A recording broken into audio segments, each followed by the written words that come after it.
स्वागत है आपका टुडे न्यूज 9 में। आपके साथ मैं हूं मोनिस मलिक। किच्छा में नगर पालिका चुनावों का आगाज हो चुका है और अलग अलग पार्टियों के अलग अलग दावेदारों ने अपनी दावेदारी पेश करना शुरू कर दी है।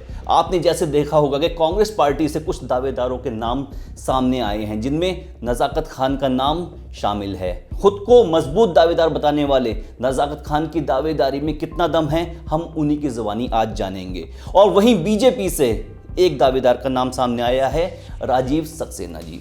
आज ये दोनों मेहमान हमारे साथ मौजूद हैं और इनके साथ बात करते हुए हम वरिष्ठ पत्रकार नाहिद खान जी से भी जानेंगे कि किच्छा के क्या क्या मुद्दे हैं और जो भी दावेदार हैं जो संभावित प्रत्याशी बन सकते हैं, उन्हें किन किन मुद्दों का सामना करना पड़ेगा। तो सबसे पहले अपने मेहमानों को परिचय कराता चलूं।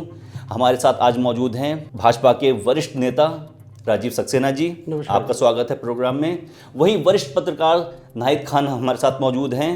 नाहिद खान जी, आपका स्वागत है कार्यक्रम में। और कांग्रेस के सीनियर लीडर नज़ाकत खान जी हमारे साथ मौजूद हैं। नज़ाकत खान जी, आपका कार्यक्रम में स्वागत है। तो कार्यक्रम का प्रारंभ करते हुए, शुरुआत करते हुए सबसे पहले मैं राजीव सक्सेना जी के पास जाना चाहूँगा। जी राजीव सक्सेना जी, आपने बीजेपी से अपनी दावेदारी प्रस्तुत कर दी है। आपको ऐसा क्यों लगता है कि आप बीजेपी में संभावित प्रत्याशी हो सकते हैं? देखिए, सबसे पहले तो मैं आपके TN9 के लिए जो आपने इस छोटे से कस्बे के अंदर इतना बड़ा सेटअप लगाया है, इसके लिए बहुत बधाई के पात्र हैं।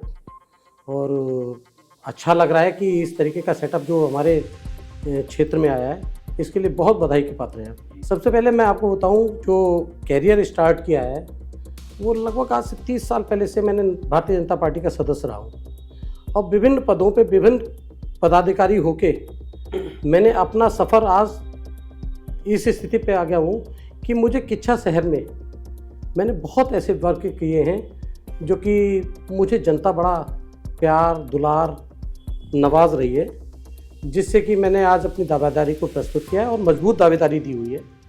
इसमें मैं आला अधिकारियों मैं कहना चाहिए मुझको, अपने जो हमारा हाईकमान है, उस हाईकमान का जो हमारे लिए आदेश रहेगा, हम उसका आदेश के अनुसार ही अपनी पार्टी लाइन में कार्य करने के इच्छुक भी हैं और उसी पार्टी लाइन में काम भी करेंगे। ये हमने मजबूत दावेदारी इसीलिए अपनी पार्टी के समक्ष रखी है। अच्छा, यही सवाल मैं नज़ाकत खान जी से ही पूछना चाहूँगा।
और रही बात है मेरे विकास की, मैं शहर के अंदर इसको सबसे पहले किच्छा को मॉडर्न किच्छा बनाना चाहूँगा, जिससे कि हर सुविधा किच्छा के अंदर होनी चाहिए। कोई आदमी ये ना सोचे कि किच्छा हमारा पिछड़ा है, और उसके लिए मेरे पास विज़न है, पार्किंग है, टेम्पो स्टैंड का खड़ा होना है। जो चेयरमैन की काम करने चाहिए थे, जो पिछले चेयरमैन ने नहीं किए, जो हमारे व्यापारियों को उजाड़ा गया और उनको बसाना चाहिए था, उन्होंने बसाने की कोशिश नहीं की। ये बहुत सारे कार्य ऐसे नहीं है। अंडरपास की जो सुविधा यहाँ पर देनी चाहिए, जो हमारा रेलवे फाटक है महाराणा प्रताप चौक पर, तो उसमें अंडरपास की सुविधा देनी चाहिए। पिछले चेयरमैन को लग के इस काम को करना चाहिए, वो भी सुविधा। ये सारी मेरे विज़न, अभी बहुत सारे विज़न ऐसे हैं जो किच्छा को कहीं ना कहीं ऊंचाइयों पे ले जाने की कोशिश करेंगे और एक मॉडर्न किच्छा बनाने की कोशिश करेंगे। ठीक है, मॉडर्न किच्छा बनाने की कोशिश करेंगे। बहुत अच्छा और नेक विचार है। वरिष्ठ पत्रकार नाहिद खान जी हमारे साथ मौजूद हैं। जी नाहिद खान जी, आपको क्या लगता है कि इस बार किच्छा में कौन कौन सी समस्याएं सामने आ सकती हैं, कौन कौन से चुनावी मुद्दे जनता के सामने आ सकते हैं? पहले नगर पालिका जो क्षेत्र था आरक्षित था और इस बार सामान्य हुआ है।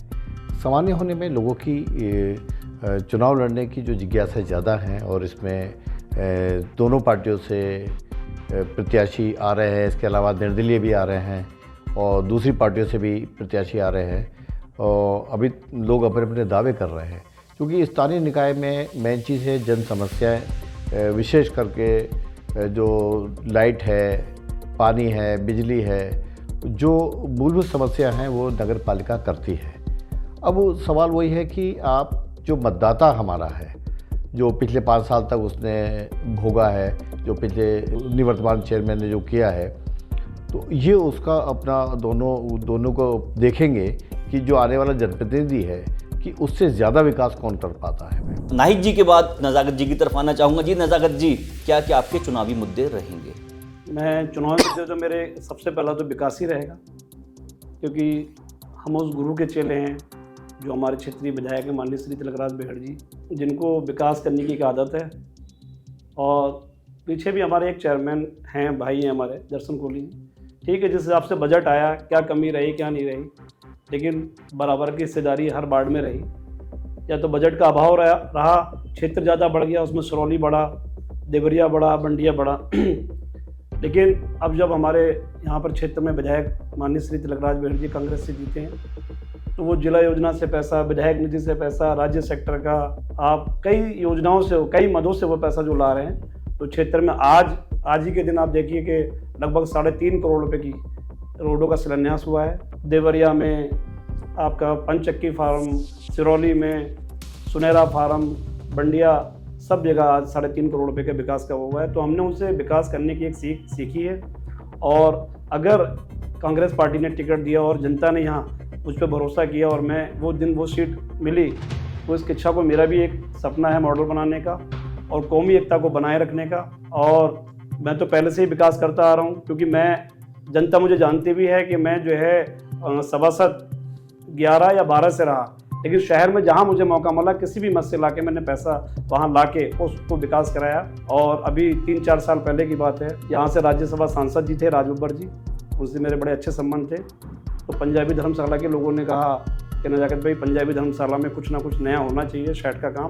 तो मैंने वहाँ 10 लाख रुपए उस टाइम पे मंजूर कराए जब हमारे बेहड़ जी भी यहाँ से विधायक नहीं थे। तो विकास करना तो मुझे आता है और कहाँ कहाँ किस मदों से पैसा आता है ये मैं बाखूबी जानता हूँ। और किच्छा की जनता ने अगर मुझ पर भरोसा किया तो इस किच्छा के आसपास के क्षेत्र को, किच्छा को एक कौमी एकता के गुलदस्ते के साथ साथ विकास का भी एक ऐसा आकार दूंगा कि जो काबिल तारीफ। जी काबिल तारीफ होगा। राजीव जी के पास मैं दोबारा आना चाहूँगा। जी राजीव जी, अगर पार्टी आप पर भरोसा नहीं जताती है तब ऐसी कंडीशन में आप क्या करेंगे? देखिए, मैं पार्टी के सारे हाईकमान के जो भी आदेश या जो भी हमारी पार्टी लाइन के हिसाब से जो हमारे पास आदेश आएगा, हम उसी आदेश के अनुसार उसी पार्टी लाइन में काम करेंगे। और जिस तरीके के जो भी जिसको भी आदेश देगी ये पार्टी, और सब एकजुट मिलके उसको आगे बढ़ाने की कोशिश करेंगे। और एक चीज़ और मैं आपको बता दूं, आने वाले समय में जो किच्छा का विकास होगा वो केवल भारतीय जनता पार्टी कर सकती है। पिछला 5 साल का कार्यकाल निकल गया, उसमें किस तरीके का विकास हुआ ये सारा जगजाहिर है किच्छा के अंदर। क्या किच्छा के चेयरमैन का विकास केवल इतना है कि रोड को उखाड़ो और दोबारा बनाओ? आप एक रोड को दूसरी बार बना रहे हो, ऐसा किच्छा को विकास नहीं चाहिए। विकास लाइटें लगी, आज लगी और 2 दिन के बाद खराब होना चालू कर दी, ये कौन सा विकास है? यानी कि इसका मतलब कहीं ना कहीं आपने विकास की जगह ना अपनी जेब पर ज़्यादा ध्यान दिया। इसीलिए आज किच्छा की जो जितनी भी जनता है बड़ा धोखा समझ के जो पिछले बार का चेयरमैन बनाया, वो सोचते हैं कि हमने बहुत बड़ा धोखा किया। सबसे बड़ा धोखा सिरौली के साथ हुआ। सिरौली ने भरपूर तरीके से आपको चेयरमैन बनाकर और वोट देकर चेयरमैन बनाया, पर लेकिन आपने किसी भी तरीके का काम सिरौली के अंदर नहीं किया। आपने किच्छा के अंदर कौन सा ऐसा काम बड़ा कर दिया जो आपके गीत गाए जाएं, या कौन सा ऐसा विकास कर दिया वो आप हमें गिना दें कि 5 साल के अंदर। क्या कांग्रेस हमेशा पैसा लूटने का काम करती है? इसका मतलब ये पैसा लूटा गया। ये नज़ाकत जी, क्या कांग्रेस हमेशा पैसा लूटने का काम करती है? अब राजीव जी बड़े भाई हैं, मैं क्या कह सकता हूँ। धरातल पर दिख रहे हैं काम। सिरौली जब से हमारे विधायक जी बेहड़ जी बने, धरातल पे वहाँ भी काम दिख रहे हैं, शहर में भी दिख रहे हैं। नहीं, एक चीज मैं आपको छोटे भाई, गवर्नमेंट हमारी नहीं है, हमारी गवर्नमेंट नहीं है, तो उसका हमें कहीं ना नहीं छोटे भाई जो अन्य मदों से जो हमें पैसा मिलता है वो नहीं मिल पा रहा है। लेकिन नहीं ऐसा नहीं, फिर भी जो है बेहड़ साहब ने बहुत साथ कोशिश की, बहुत सारा पैसे लाने की भी कोशिश की, लाई भी, ऐसा नहीं। तो विकास क्यों अवरुद्ध हुआ? विकास को अवरुद्ध करना केवल कांग्रेस की फितरत है, क्योंकि विकास नहीं करती है कांग्रेस, केवल कागजों पे विकास दिखाती है। उन्हें कि विकास किया मैंने, विकास किस जगह किया? कोई एक विकास का रास्ता तो दिखा दो कि केवल गलियों को तोड़ा, किसी के घर तक बनाई, उसको तोड़ा, दोबारा से बनाया। अरे कोई नया विकास किच्छा के अंदर ऐसा दिखा दो कि जो आप लोग कह सको कि हमने 5 साल के इस कार्यकाल में ऐसा काम करके दिया है जो कि ये हमारा विकास का कार्य है। एक सेकंड में आपसे और चीज़ कहूँगा, सबसे बड़े विकास की बात अगर कही जाए तो जो नहर बन रही है, ये भी हमारे विधायक और हमारे सांसद की प्रयास की वजह से ये नहर पास हुई। इस नहर की वजह से ऐसा नहीं कि किच्छा का ही विकास हो रहा है, इससे आपके सिरौली कला का भी विकास लगभग पूरी तरीके से होता जाएगा। क्योंकि एक ये जो नहर निकली है, इसके चारों तरफ से, दोनों साइडों से जो दुकानें या जो भी निकलेगी, तो उससे विकास ही दिखाई देगा। ये विकास करने का काम भाजपा का है। और आप देख लीजिएगा हमारे माननीय मुख्यमंत्री जी लगातार विकास के कार्यों को आगे बढ़ा रहे हैं, और आज हमारे प्रदेश में ही नहीं बल्कि उनका देश में भी इनका स्वागत होता है इस बात के लिए कि उन्होंने विकास के कार्य किए। तो किच्छा का विकास हम लोग करना जानते हैं। इन्होंने चेयरमैन बनाया तो चेयरमैन केवल अंदर कमरे का होके रह गया था, उसने कोई किच्छा के अंदर किसी भी तरीके का विकास नहीं किया है। अच्छा, जब बात विकास की चली है तो मैं नाहिद खान जी के पास आना चाहूँगा। जी नाहिद खान जी, किच्छा के विकास में और किन किन बातों की, किन किन चीज़ों की कमी रह गई है कि जिससे हो के अगर ये विकास किच्छा में हो गया तो स्मार्ट सिटी बन जाएगा या फिर मॉडल सिटी बन जाएगा, तो और किन किन चीज़ों की अभी दरकार है शहर को? देखिए, आने वाले वक्त में स्मार्ट सिटी यहाँ बनने वाला है, और सबसे बड़ी जो समस्या यहाँ पर है यातायात समस्या है, और उससे क्या है कि नगर में जाम की स्थिति बनी रहती है, और जाम होने से सब कुछ जो मार्केट के लोग हैं, कारोबार ठप होता है और चीज़ें होती हैं। तो एक तो सबसे बड़ी समस्या ये है। दूसरा जो है, रोडों का चौड़ीकरण नहीं हुआ है। अतिक्रमण हालांकि कुछ प्रशासन द्वारा हटाया जरूर गया है, लेकिन उसके बाद भी काफ़ी अतिक्रमण अभी लोगों ने किया हुआ है। तो इसके लिए ज़रूरी है कि अगर हम इसको हम आगे अच्छी नगर पालिका बनाना चाहते हैं तो हमें एक तो रोडों का विस्तारीकरण करना होगा, और यहाँ की यातायात समस्या का परमानेंट समाधान करना होगा, पार्किंग की व्यवस्था करनी होगी हमें, और इसके साथ साथ जो बस अड्डा यहाँ जो बनना, नया बस अड्डा बनना है, और यहाँ जो बस अड्डा दूसरी जगह स्थापित हो जाएगा, तो यहाँ पर एक पार्किंग व्यवस्था बन सकेगी। तो मैं समझता हूँ कि ऐसी तमाम समस्याएं हैं और जिनको अभी धरातल पर उतरता है, जो आने वाले जनप्रतिनिधि हैं, जो भी अध्यक्ष चुने जाएंगे, तो उनको सब बना के भेजना है। अब देखना होगा कि वो कितनी इस समस्याओं का हल करा पाते हैं, क्या कुछ नया दे पाते हैं, कैसी नई मॉडर्न नगर पालिका बना पाते हैं, क्योंकि अब इसके साथ साथ देवरिया भी जुड़ गया है, इसमें बंडिया भी जुड़ गया है, सिरौली कला भी जुड़ गया है। तो जब विस्तृत क्षेत्र हो गया है, इसके लिए फंड लाना बहुत बड़ी वो होगी, क्योंकि मेन होता है कि जो पार्टियां होती हैं, सत्ता पक्ष यदि चुना जाता है यहाँ पर, तो उसके अपने वो रहते हैं, और विपक्ष चुना जाता है तो उसकी अपनी आइडियोलॉजी होती है, अपने उसके काम करने का तरीका अलग होता है। तो मेन चीज़ ये है कि जो भी किसी भी पार्टी का यहाँ जनप्रतिनिधि चुना जाए वो जन समस्याओं को सर्वोपरि माने जी, और जन प्राथमिकता समस्याओं उसकी को सर्वोपरि माने।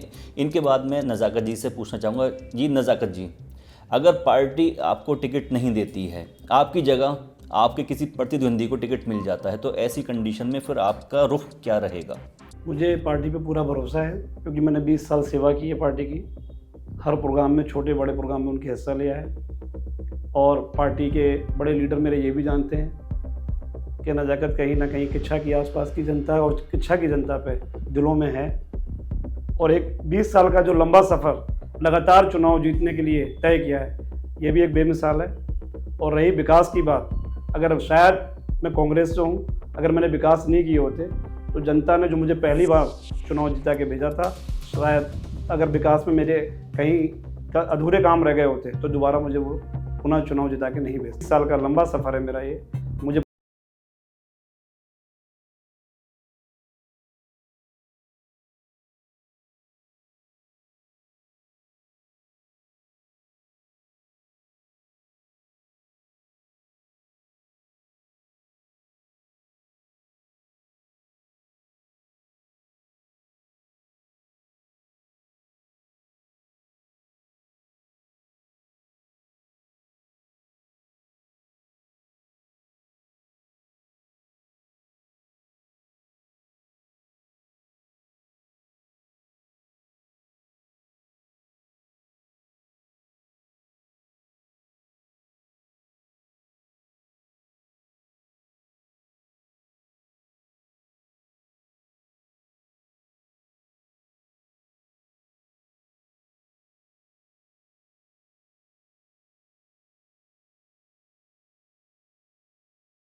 आप जो स्ट्रीट लाइट आती हैं उनका क्या सिस्टम है, हर वार में उठाया, पर लेकिन इस कान से सुनना इस कान से निकाल देना, यानी कि तुम विकास के विषय में कुछ जानते ही नहीं हो, ना तुम्हें जानकारी थी। एक आपको वहां से उठाया।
उधर दाएं बाएं लगाते हैं तो पुलिस जाती है, वहाँ चालान काट देती है उनका।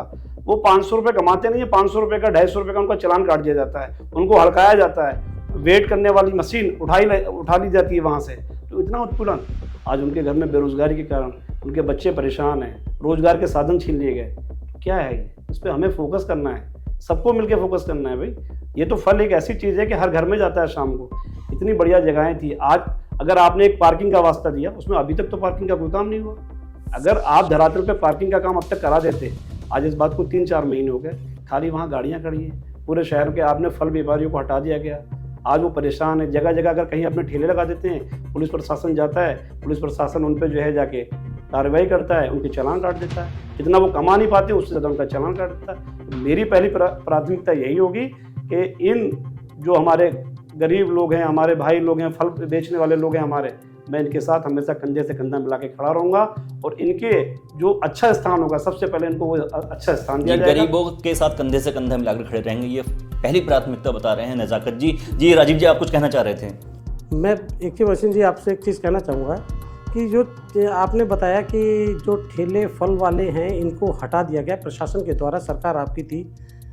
पहले मैं आपसे एक चीज़ कहना चाहूँगा, जिस तरीके से जनसंख्या बढ़ रही है और जिस तरीके से हमारे यहाँ गाड़ियों का, व्हीकल्स का बढ़ना हो रहा है, लगातार जाम की स्थिति बनी हुई है। जिस जगह पे फल वगैरह लगे हुए थे तो प्रशासन ने अपनी उसको, इसमें सरकार की कोई मंशा नहीं है, सरकार किसी तरीके की कोई मंशा लेके नहीं गई कि फल वालों को हटाया जाए, बल्कि उनको सुरक्षित प्रशासन ने उनको जिस जगह से दुकानें हटी थी उस जगह उनको सेट करने के वेंडिंग जोन बनाया उनका, जिससे कि हर आदमी, हर माता, हर बहन आराम से अपने फल का खरीद सके और गाड़ियों का वहाँ पे भरपूर तरीके से साइडों पे लग सके और गाड़ियों से जाके अपने आराम से जो माल लेना है उसको माल ले लेंगे। मगर यहाँ तो लेकिन आपकी बात में आप कॉन्ट्रडिक्शन हो गया, क्योंकि जब बंडी वाले रोड से वहाँ से रेडी वाले विस्थापित किए गए, हटाए गए, तो आप कह रहे हैं कि उनके दुख दर्द पीड़ा को किसी ने नहीं समझा। लेकिन जब फल वाले यहाँ से हटाए गए तो आप उस बात का फेवर कर रहे हैं। फल वाले यहाँ से हटाए क्यों गए? क्योंकि आने जाने में इतनी दिक्कत होने लगी थी कि आप कोई गाड़ी लेके जा रहे हैं तो आप 10 मिनट का सफ़र को 20 मिनट में तय कर रहे हैं, क्योंकि वो लोग आगे दुकानों से बढ़ के आगे लगा रहे थे। प्रशासन को कहीं ना कहीं ये लगा कि नहीं, ये जो रेडियाँ हैं इनको हम सुरक्षित एक जगह पे ले जाएं, जिससे कि एक लाइन में खड़े होंगे और सिस्टमेटिकली लगेंगे और वहाँ पर पार्किंग की सुविधा भी है। लोग पार्क करेंगे, पार्क करके अपना सामान खरीदेंगे और सामान खरीद के निकलें, जिससे कि यहाँ पर जो आपके व्हीकल्स का जमा बड़ा हो रहा था वो ख़त्म होगा और कहीं हद तक वो चीज़ ख़त्म भी हुई है। ऐसा नहीं है कि उनके साथ कहीं सरकार भेदभाव कर रही है, नहीं, वो हमारे बहुत ज़्यादा प्रिय लोग हैं और गरीब लोग हैं जो 100, 200, 500, 1000 रुपए कमाते हैं। तो इसका मतलब ये नहीं कि हम उनको घर से बेघर कर रहे हैं। सरकार हम घर से बेघर नहीं कर रहे हैं। जहाँ आप बेडिंग जोन की बात कर रहे हैं, आप वहाँ कभी धरातल पर जाइए और किसी भी फल वाले से कह दीजिए कि क्या उसके 1000 रुपए भी वहाँ क्या सेल हो पा रही है, क्या 500 रुपए भी सेल हो पा रही है? देखिए, मैं आज पोजीशन वहाँ पर है कि उनके फल वहाँ बिक नहीं पाते और फल बेचारों को सड़ जाते हैं और मायूस होकर अपनी आंखों में आंसू लेके वो अपने घर को वापस। देखिए, आप जितना फल लेंगे तो आपको उतना फल लेना ही लेना है, चाहे वो यहाँ खड़े हो चाहे वो वहाँ खड़े हो, फल तो आपको उतने लेने हैं। खरीदारी आपको आज यहाँ 1 किलो करनी थी, कल भी जाके आप वहीं से खरीद के लाएंगे 1 किलो, ऐसा नहीं है। ये तो एक सब मन की भावना है जो आदमी व्यक्त करते हुए उन लोगों को वो दे रहे। नहीं, ये कुछ नहीं। फल वाले मेरे हिंदू भाई ज्यादा है,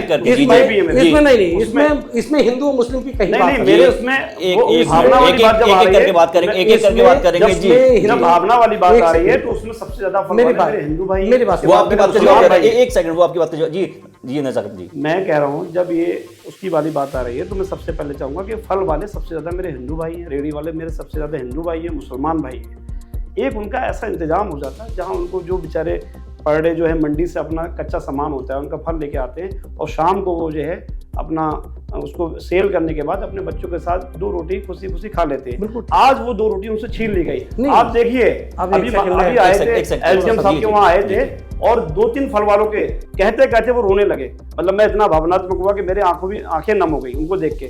मतलब आंखों में आंसू आने का मतलब ये है कि वाकई में उनको इतना ज्यादा प्रताड़ित कर दिया गया है कि उनके घर में चूल्हे जलने के लिए आज दिक्कतें हो गई। ये बात कहना, ये कहना एक आपका बहुत अभिप्राय शायद मेरे ख्याल से गलत है कि उनके लिए उनके खाने के लिए रोटी नहीं हो रही है। अगर कोई आदमी 5 किलो वहाँ से मंडी से लेके आ रहा है, फल वाला विक्रेता, तो वो 5 किलो अपनी कैपेसिटी के अकॉर्डिंग ला रहा है कि मैं इतनी शाम तक बेच लूँगा, तो वो उतने ही बेचने के लिए ला रहा है। ऐसा नहीं कि उसके सड़ रहे हैं, नहीं सड़ नहीं रहे हैं। कोई भी व्यापारी अपना वो जो ठेले वाला है वो ये खरीद के लाता है कि मुझे 10 किलो ले जाना है, 10 किलो शाम को बेच लेना है, इसमें मेरी इतनी आमदनी होगी। तो ऐसा नहीं है, किसी के लिए कोई परेशानी का कारण है। पर लेकिन ये अपने मन से, और फिर सबसे बड़ी बात, एक सेकंड आपको सबसे बड़ी बात, दोनों मेहमानों को एक करके बात करेंगे। राजीव जी की बात पूरी होने, मैं दोनों मेहमानों को थोड़ा मैं पूरा करूँ थोड़ा सब। आप बार बार एक चीज़ पे बड़ा उतारू हो रहे हैं कि उसमें मुस्लिम समुदाय के भी लोग हैं, हिंदू के भी लोग हैं। ऐसा क्यों ला रहे हो? हिंदू और मुस्लिम सब आदमी हैं। मेरी एक सेकंड मेरी बात सुन लीजिएगा। हिंदू और मुस्लिम सब एक ही हैं। आप इसमें कभी इसको बांटने की कोशिश ना कीजिएगा। आपने कहा कि एक सेकंड, मेरे समाज के दोनों मेरी बात एक मिनट सुन लीजिएगा। और वो जब एसडीएम साहब के वहाँ, मेरा कहने का मतलब ये है, जब एसडीएम साहब के वहाँ बात कर रहे थे, मेरे हिंदू भाई भी थे, मेरे मुसलमान भाई भी थे, बात करते करते उनकी आंखों में केवल कांग्रेस राजनीति करती है इसी बांटने की, उनकी बात और लगातार बांटने की राजनीति। मेरी बात एक एक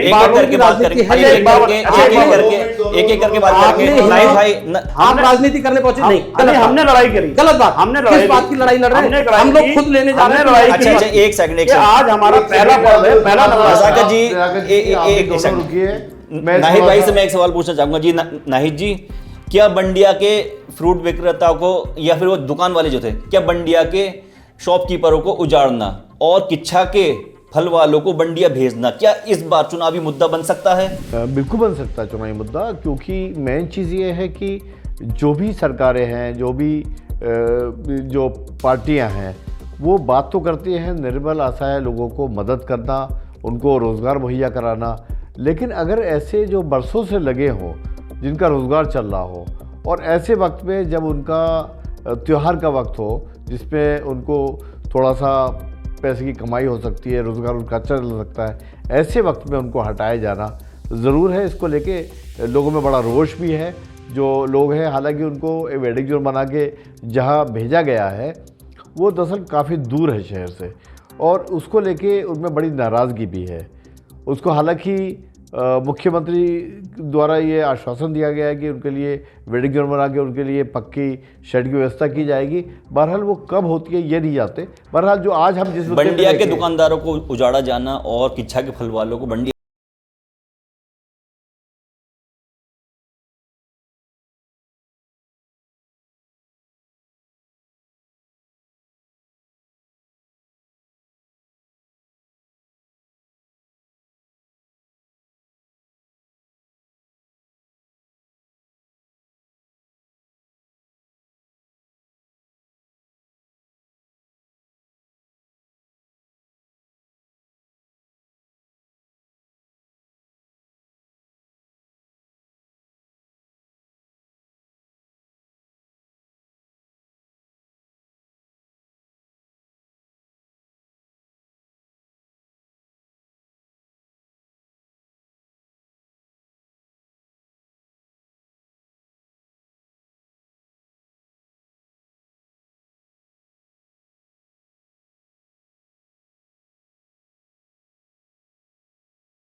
माताएं हैं, हमारे हिंदू भाई फल बेचने वाले हैं, हमारे मुस्लिम भाई फल बेचने वाले हैं। सिर्फ साहब 9 दिन का टाइम दे दो इन्हें, और 9 दिन में इनका इंतजाम कर देना आप कि कहाँ पर इनको तुरंत कोई उनका इंतजाम नहीं करना, कुछ नहीं करना, हटाओ, पुलिस प्रशासन के द्वारा हटा दिया गया, वो रोते बिलखते ठेले लेके अपने घरों को चले गए। ये कहाँ का न्याय है, कहाँ का न्याय है? मैं ये जानना चाहता हूँ। मैं सक्सेना जी कोई आरोप प्रत्यारोप नहीं लगा रहा हूँ, लेकिन ये कहाँ का न्याय है बताइए आप। हम बार बार जा रहे हैं, एक बार आप भी बीजेपी के लोग आप भी हमारे साथ खड़े हो जाते कि साहब इसको नवरात्रों तक के लिए इन ठेले वालों को, फल बेचने वालों को यहाँ पर रोक दिया जाए, कम से कम उनका वो तो हो जाए। लेकिन कोई नहीं, मान नहीं, कोई सम्मान नहीं।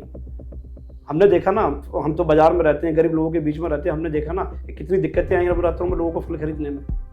अगर वो कोई ठेला लेके खड़ा हो जाता था तो पुलिस प्रशासन आता था, उस पर जो है अपना लाठी चार्ज करने का उसको पूरा आदेश था, तो वो फल विक्रेता गरीब आदमी था, वो अपने घर चला जाता था देख के। ये चीज़ें। जी राजीव जी, मैं आपके 2 आपसे मिनट। एक चीज़ जी थोड़ा सा कहना चाहूँगा।